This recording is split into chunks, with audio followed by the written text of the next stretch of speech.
Thank you. Thank you, and welcome everyone to a riveting discussion. And I want to thank the conference organizers to having put out this call for a recognition. And I want to make that on behalf of the University of Windsor. Our site sits on the traditional territory of the Three Fires Confederacy of First Nations, comprised of the Ojibwe, the Ottawa, and the Potawatomi. And I think it's very important that we as in our presentation recognize this, because we're going to be talking about the Washington Redskins and the team that's been under fire for decades to address some insensitivity in its name. So this is a very important caveat at our start.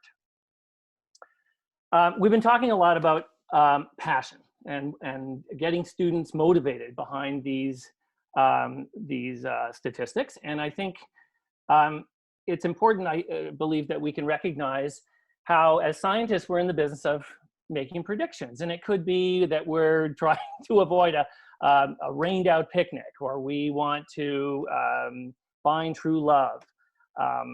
We can talk about sports, and that's always fun. And we can even talk about federal elections. Now, sports I find fun, and that's a nice little side thing. But federal elections, in particular, a U.S. federal election, is very relevant. It may not be fun, but if the United States sneezes, the world catches a cold. So if we can find a way to perhaps thread a passion between these two, we might actually be able to hook students in.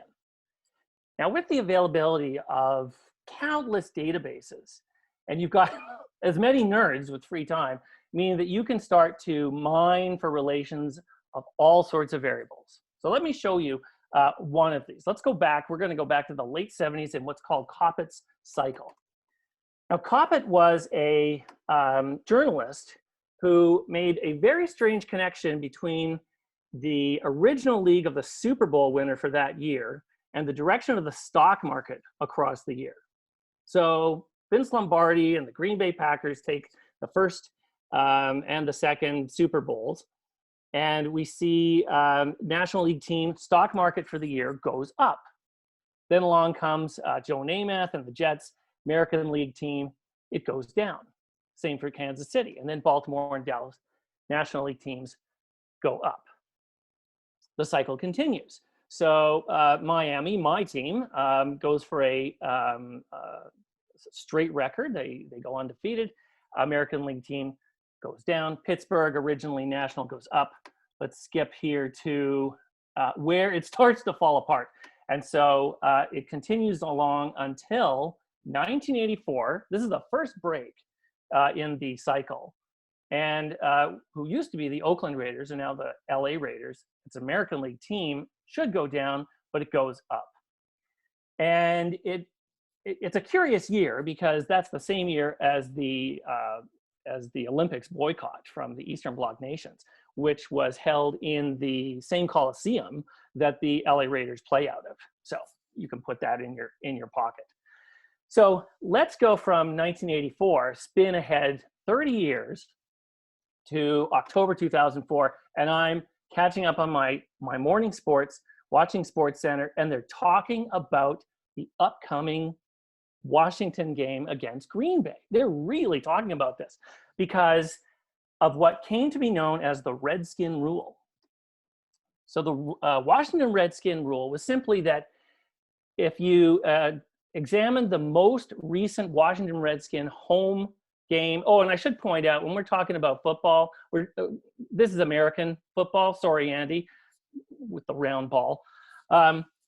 If they win, if Washington wins, it means the incumbent party would hold on to power.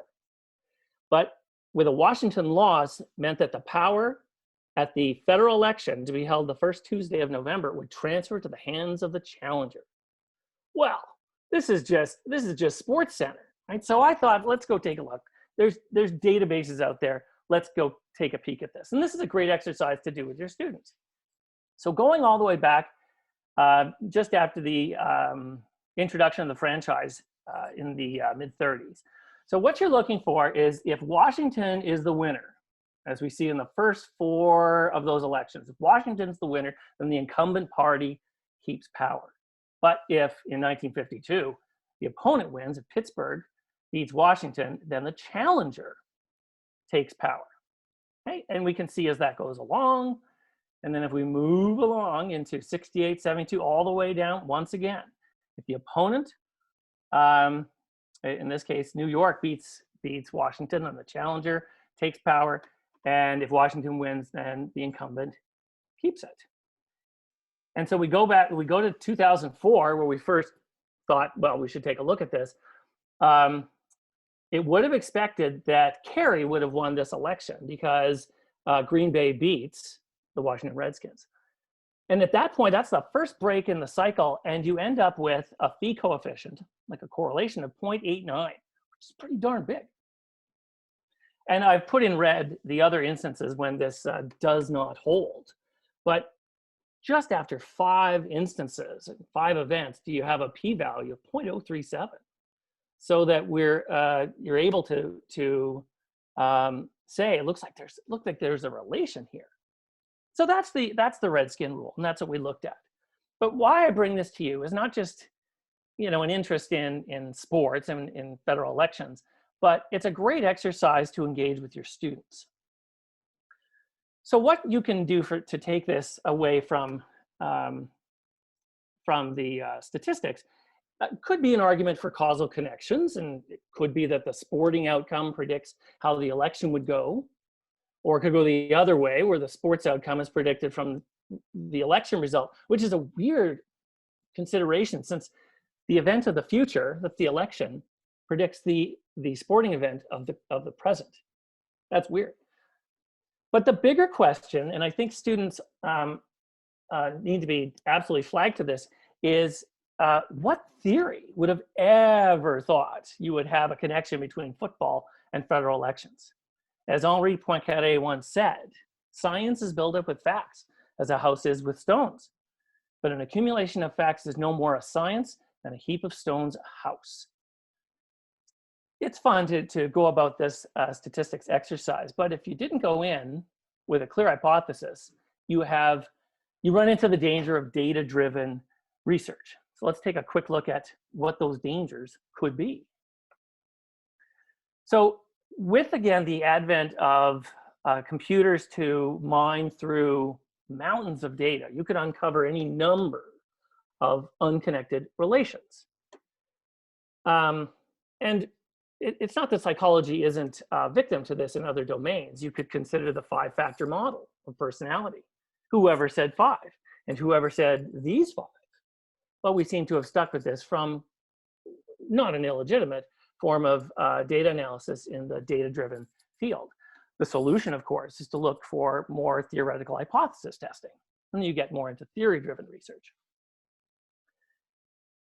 But while we can recognize the value of demonstrations into wizards and into Santa Claus, and I'm not going to take them on in any way, but the backdrop of using real data and real-world events helps to highlight what else is going on in the world that may impact what data you get. And so I want to hope to show that this can be a lesson too for those students. 2020 was a bit of a year,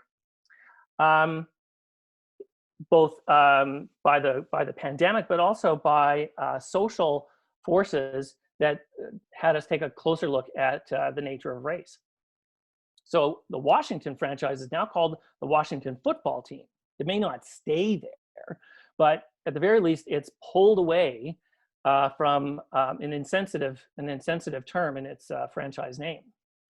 And COVID-19 also impacted crowd size, so that some games had an empty stadium and others had perhaps 10 to 20% of capacity.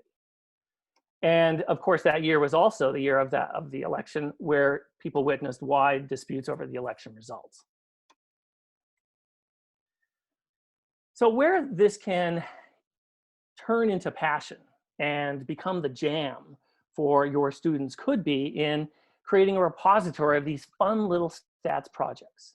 You could make them available in, say, a 5-minute jiffy as a brief online module for students perhaps interested in sports as one vein. On football and federal elections, we're currently looking at what's called the 12th man, or I like to call the fan. This is the impact of fans on attendance and scores.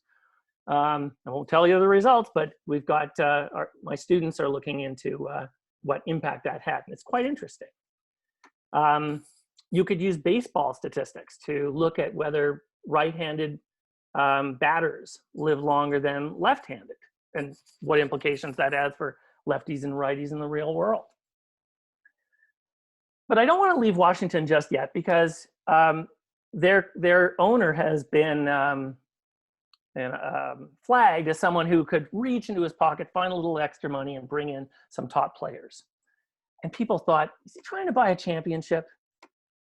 And he hasn't. So it hasn't worked too well. But I want to leave you on this point, on the nature of baseball. Can baseball buy you wins in terms of looking at how much you're paying players? Now, probably right alongside my passion and interest in sports is my hatred of the New York Yankees. Just can't stand them. Maybe they win too much.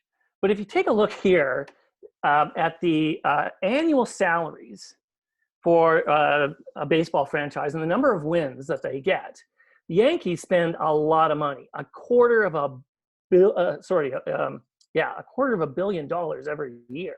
That's millions with a B. And yet they, in this particular year, which could have been a few years back, made the playoffs, but just with slightly over 80 wins. And yet you've got this economy built right up top with half as much money spent and even more wins.